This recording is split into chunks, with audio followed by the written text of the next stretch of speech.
Bismillahirrahmanirrahim. Assalamualaikum warahmatullahi ta'ala wabarakatuh.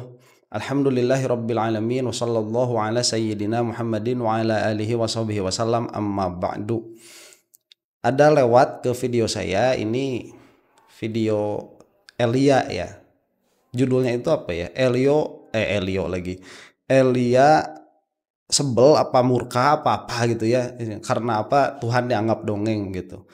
Itu saya klik. Lo ternyata isinya itu mencoba untuk menjelaskan ketuhanan Kristen secara akli ya, secara akal. Nah, ini saya intrig nih. Karena ini adalah ekspertis saya di sini di dalam ilmu kalam. Nah, ilmu kalam itu memahami segala sesuatu itu dengan pola pikir.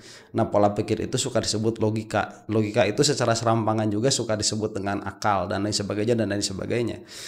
Nah, ini orang-orang yang tidak cakap di dalam bidang logik, tidak cakap di dalam bidang logika, tidak tahu hakikat akal itu apa, kemudian coba-coba ngomong masuk akal. Nah, tanpa mereka pun menguasai pola pikir yang benar begitu, yang sudah ditashih, yang sudah ditahqiq, yang sudah ditadqiq.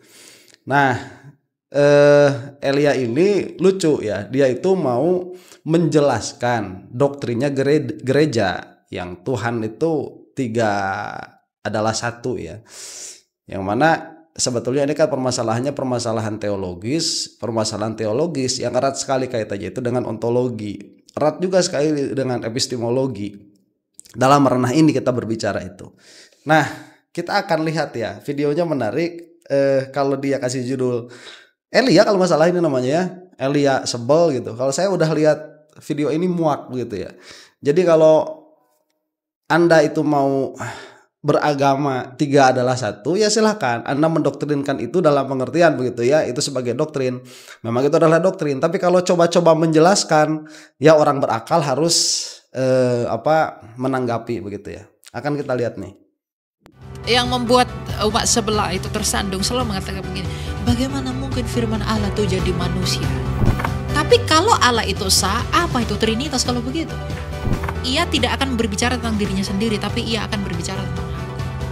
Jadi tugas Roh Kudus sekarang apa di dunia ini? Jadi kalau kamu bilang di luar Yesus ada keselamatan, bukan Elia lawanmu, Kristus yang jadi lawanmu.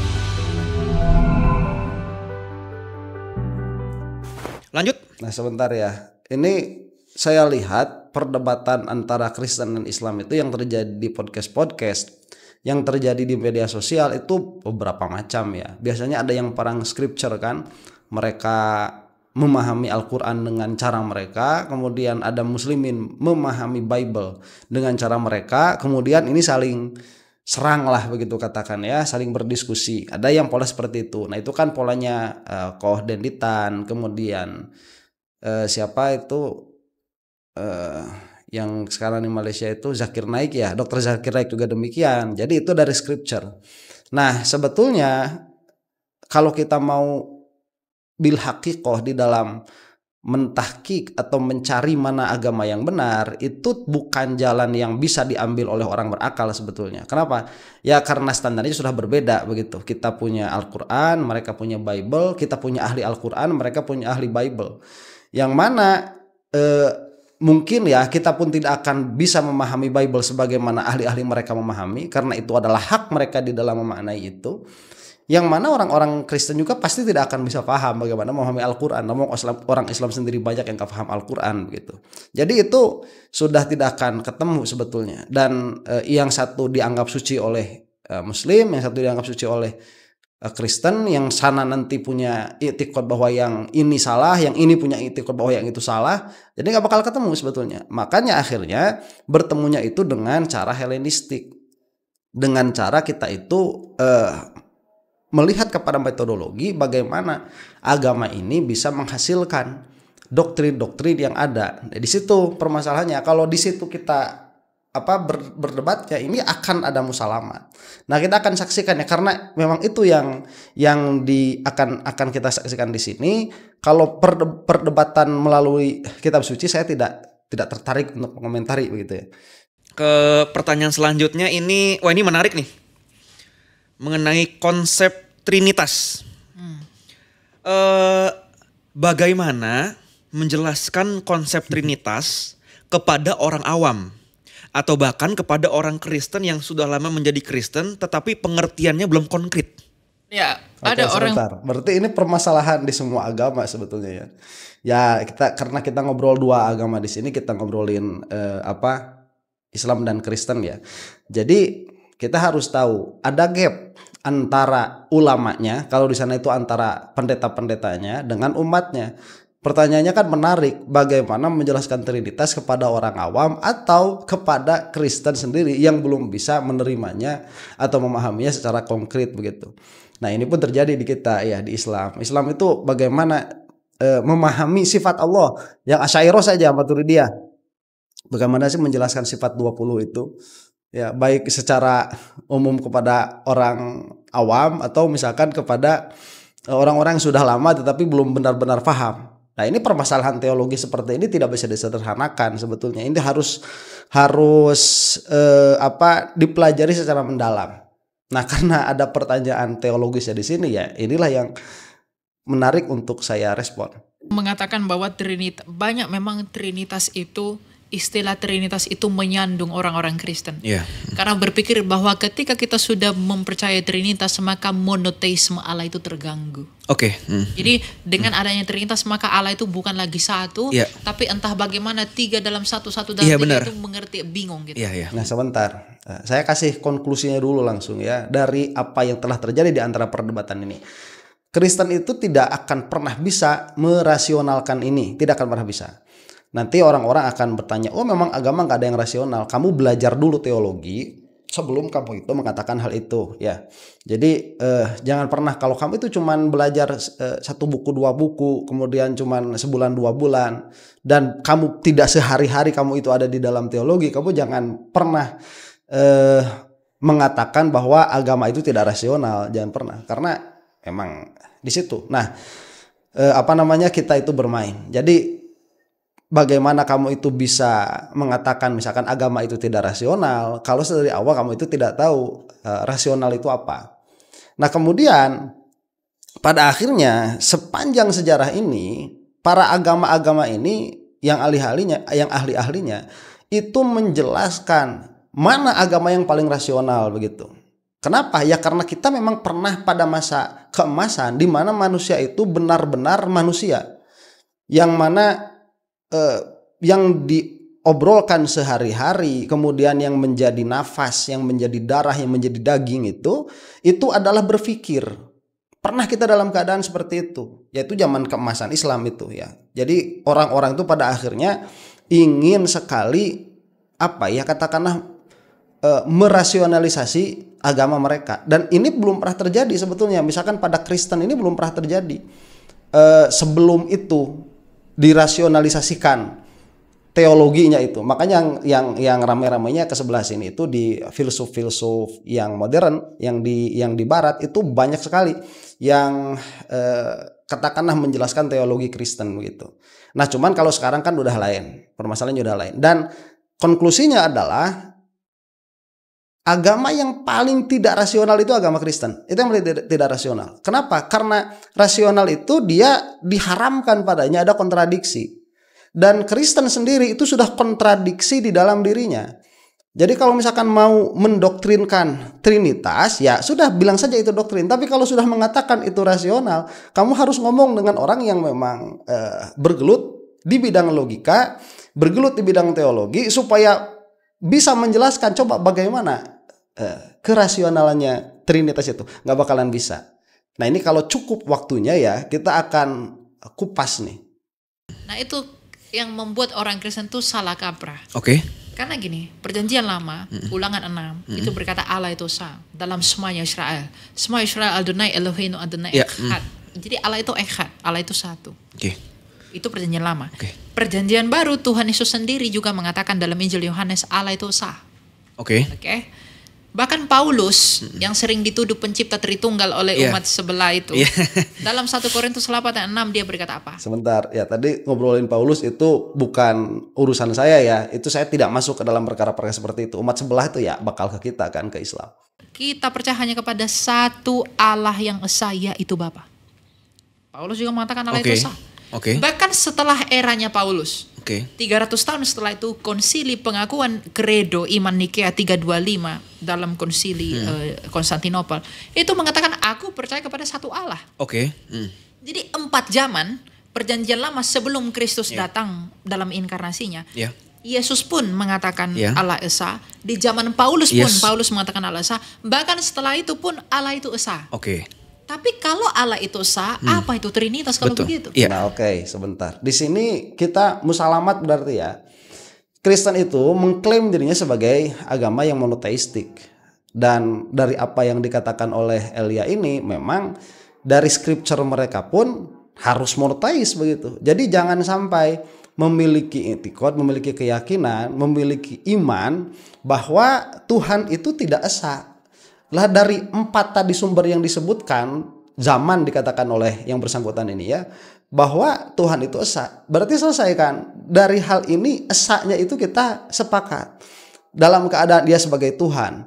Nah nanti harus dibedakan dulu ya antara penamaan Tuhan itu, kemudian apa yang dilakukan oleh Tuhan, kemudian utusan Tuhan itu siapa saja, itu permasalahan tersendiri sebetulnya, yang mana seharusnya orang itu tidak berkata lebih lanjut sebelum permasalahan yang paling fundamental ini disepakati dulu. Misalkan dalam keadaan apakah Tuhan itu ada atau tidak, kita kan selaras nih dengan Kristen lah katakan, dan dengan Yahudi pun pasti akan selaras karena ya ini adalah agama, Tuhan itu ada. Sehingga yang tadi saya katakan orang-orang yang berkecimpung di dalam dunia teologi, pasti yang pertama kali dicari itu reasonnya itu apa, alasan untuk mengimani kenapa Tuhan itu ada di situ dulu. Dan dari segi ini Kristen ya mengatakan Tuhan ada, ya Islam ya demikian, ya Yahudi pun ya demikian. Berarti dari sampai sini, sampai adanya Tuhan, kita itu masih satu jalan begitu. Nah orang-orang yang ateis, kemudian yang mengatakan Tuhan itu tidak ada, atau yang mengatakan Tuhan itu alam itu sendiri, yang nanti ada lah, mungkin itu berarti ada Tuhannya, cuman Tuhannya bagaimana, Tuhannya apa, itu kan whole another story begitu ya, itu cerita lain. Nah berarti sampai sini kita sepakat dulu bahwa Tuhan itu ya ada dan Tuhan itu ya esa begitu ya. Kemudian bagaimana cara memahami Trinitas ini, 3 adalah 1, 1 adalah 3. Kalau misalkan Tuhan itu esa, dan jangan sampai tadi kata yang bersangkutan ini ya, jangan sampai Kristen itu memiliki pandangan bahwa Trinitas itu mengganggu monoteisme. Tidak, karena memang Kristen itu monoteis. Jadi Trinitas ini adalah penjelasan bagaimana dan seperti apa Allah yang mono itu. Bagaimana sih Allah yang satu itu? Kalau Allah cuma satu, batu pun satu, apakah dia Allah? Nah sebentar, di sini sudah saya katakan ngawur atau berbeda ya. Memang semua itu harus kembali kepada definisi. Jadi Trinitas itu membicarakan bagaimana kemonoan Tuhan itu. Ya, kemonoteistikannya Tuhan itu bagaimana. Nah nanti disebutkan Trinitas itu masuknya di situ. Nah, apakah pembahasan yang serupa juga ada di dalam teologi Islam? Ada pembahasan serupa. Di dalam apa? Di dalam wahdaniyat. Kalau kita nanti masuknya itu wahdaniyat fil dzat, wahdaniyat fis sifat, wahdaniyat fil af'al. Bahwa zat Allah itu satu, kemudian sifat Allah itu satu, ya, dalam pengertian satunya itu hanya dimiliki oleh Allah ya. Sifatnya banyak, cuman yang memiliki hanya Allah Subhanahu wa taala. Yang ketiga itu af'al, yang memiliki perbuatan itu hanya satu. Nah itu wahdaniyat di kita itu. Kalau misalkan kita mau membahas ini murni dari segi teologi. Nah dan yang benar itu mana? Yang benar itu yang kita. Ini seperti doktrin kan, karena memang kalau buat orang yang untuk orang yang tidak belajar, semua postulat-postulat atau semua konklusi-konklusi yang dihasilkan dari mukodimah yang ada itu pasti terdengar seperti doktrin karena mereka tidak belajar. Ini di belakangnya itu banyak sekali penjelasan, dan penjelasannya itu sampai kepada badihiyat. Kita katakan kepada yang doruriyat atau kepada sesuatu yang common sense. Itu pasti kembali ke sana. Jadi dari common sense kita berangkat sampai kita memiliki kesimpulan wahdaniyat pada Allah Subhanahu wa taala. Nah, wahdaniyatnya berarti posisinya kalau kita melihat ini dari cabangan teologi yang kita pelajari, objek permasalahannya itu sama. Bagaimana keahadannya Allah Subhanahu wa taala. Nah, kalau kita melihat dari wahdaniyat fidzat, kalau wahdaniyat fidzat yang kita ketahui ahadnya Tuhan itu seperti ini. Ahadnya Tuhan itu bahwa Tuhan itu satu, yang mana satunya ini bukan bilangan, dalam pengertian satu bukan penjumlahan, jadi satu tidak bisa dibagi-bagi dan satu tidak ada duanya. Karena itulah disebut ahad. Satu tidak bisa dibagi-bagi dan satu tidak ada duanya. Dalam hal satu tidak ada duanya, ini sepakat sebetulnya dengan teologi Kristen. Tuhan mereka pun demikian, satu tidak ada duanya. Kemudian satu tidak terbagi-bagi. Tetapi itu pun demikian juga, satu tidak terbagi-bagi itu. Cuman satu ini ada 3 persona, ada 3, katakanlah kalau di dalam bahasa teologi kita namanya uknum. Ada 3 uknum atau ada 3 avatar. Yang mana sepenuhnya ketiganya ini Tuhan, begitu. Nah itu dulu kita kasih mukadimahnya supaya ada gambaran untuk menerima apa yang mau dikatakan sama Elia ini. Kalau nggak salah kan namanya Elia tadi tuh. Jadi bagaimana satu Tuhan itu? Batu aja satu bukan Tuhan. Kita terusin dulu ya. Tapi Allah kita bukan Allah seperti batu. Allah kita adalah Allah yang hidup. Sebentar. Nah ini tadi kalau nggak salah begitu bahasanya itu ya. Bagaimana sih Allah yang satu itu Betul. begitu? Iya. Jadi Trinitas ini adalah penjelasan bagaimana dan seperti apa Allah yang mono itu. Nah, bagaimana sih Allah yang satu itu? Kalau Allah cuma satu, batu pun satu, apakah dia Allah? ya nggak begitu. Nah ini kalau Allah itu satu, kita sebutkan Tuhan sajalah ya. Kalau Tuhan itu satu, batu pun satu. Lah apakah batu itu Allah atau apakah batu itu Tuhan? Tidak, kita mengatakan begini. Ilah itu satu, tapi tidak semua yang satu itu 3. Malah satunya Tuhan ini bukan satu bilangan. Ini sudah berbeda. Satunya itu bukan seperti satu matahari ya. Ini lihat matahari itu. Matahari itu satu ya. Jangan batu. Batu mah banyak ya. Batu itu dia lihat. Batu itu kalau kita ambil dia punya kategori ya. Dari kategori batu. Nah kategori batu ini kalau kita mau simple melihatnya, nanti di sana ada member-membernya batu ya. Kalau misalkan kira-kiranya ini adalah batu. Nah ini batu nih. Ini batu apa? Batu apa ya namanya kayak gini? Ya batulah ini.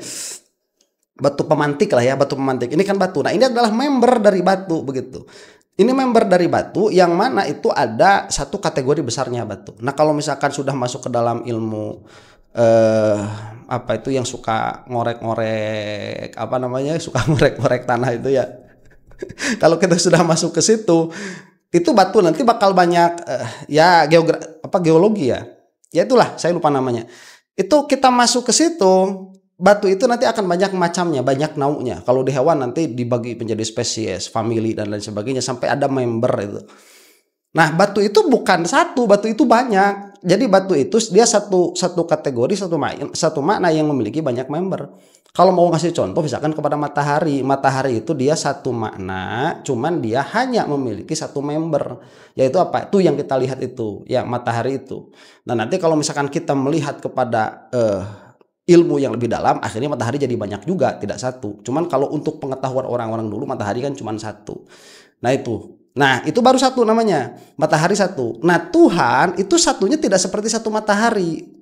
Ya, dan kita musalamah saja dulu di sini matahari itu satu begitu, supaya kita memiliki pemahaman dari secara filosofis apa yang mau dibahas.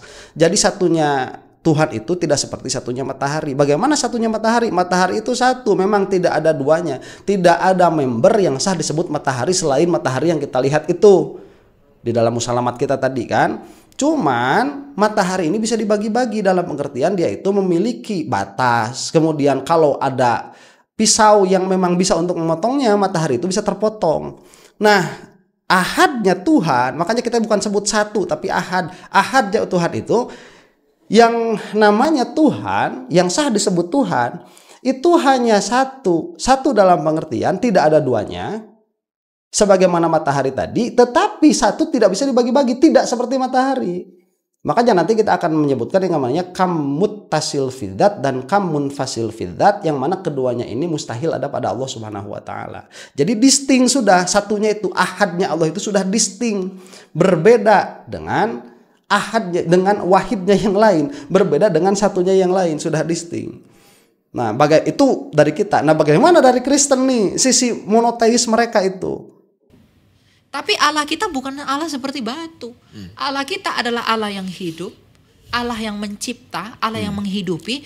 Dan seperti apa Allah yang satu, yang menghidupi dan yang mencipta itu dijelaskan dengan kata Trinitas. Oke, sebentar. Dalam hal itu ya sama, Allah yang hidup, sama punya sifat hayat. Kemudian yang apa tadi bahasanya itu?